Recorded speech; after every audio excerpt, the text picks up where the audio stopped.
I'm Deborah Leong, and this is Elena Bedrova. I've been teaching pre-service and in-service teachers in primary school classrooms for over 20 years, and have noticed that every year, teaching our children gets harder and harder. Many are unable to concentrate, to make active mental efforts to learn, or to regulate their emotional and social reactions to others. This makes teaching and learning more difficult. Young children spend more time in age-segregated groups and in activities organized and planned by adults. Television viewing and video games are often a substitute for the fantasy play and peer interactions of the past, but do not provide the same kind of support for the underlying abilities of intellectual self-regulation. The public educational systems of many communities are facing greater challenges with fewer resources.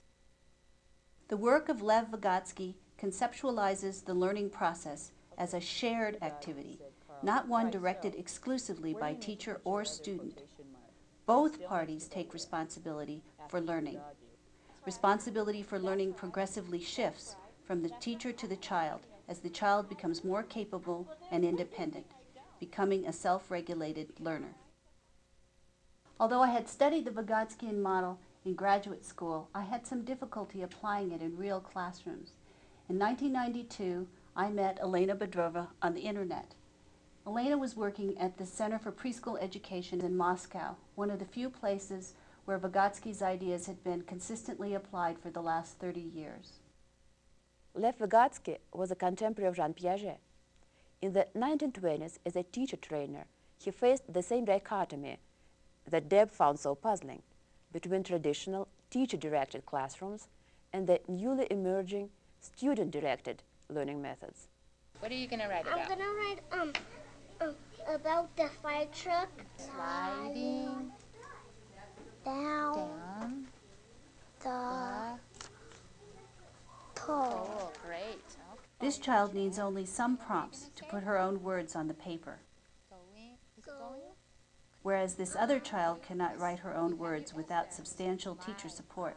This area between the levels of independent performance and the level of assisted performance is the zone of proximal development.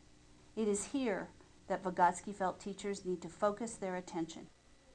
Scaffolding in the Vygotsky tradition is the set of methods utilized to move a child from the assisted to the independent levels of learning.